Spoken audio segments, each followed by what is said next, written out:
Olá, quinto ano, boa tarde, tudo bem?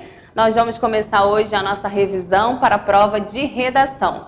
Então, nós vamos relembrar um assunto importante que nós vimos e que será o conteúdo da nossa prova. Então, vamos lá. A nossa prova de redação será sobre o gênero textual texto teatral.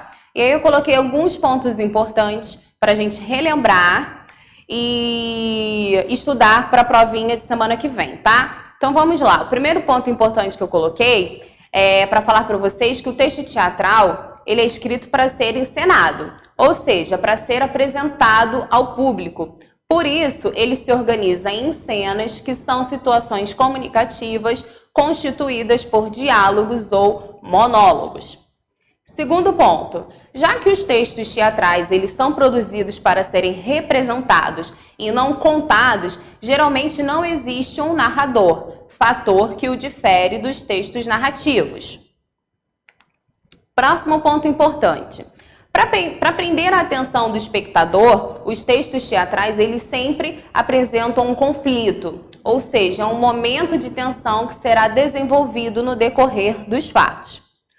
Durante a leitura, os diálogos ou monólogos, o que são diálogos? É aquela conversa que acontece entre duas ou mais pessoas. O monólogo é apenas uma pessoa falando.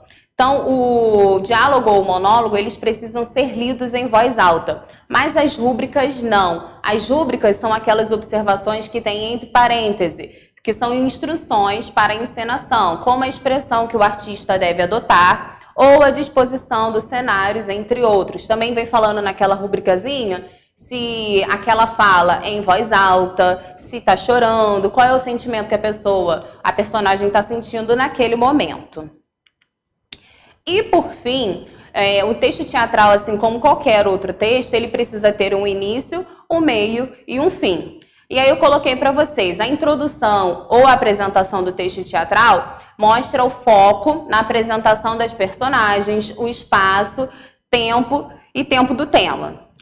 Segundo passo, depois da introdução, a gente vai para a complicação. A gente vai iniciar a complicação ou o conflito, que determina as peripécias. Peripécias são os improvisos, são os momentos inesperados da trama, né? Então, eles determinam as peripécias, um acontecimento inesperado, imprevisto da peça teatral.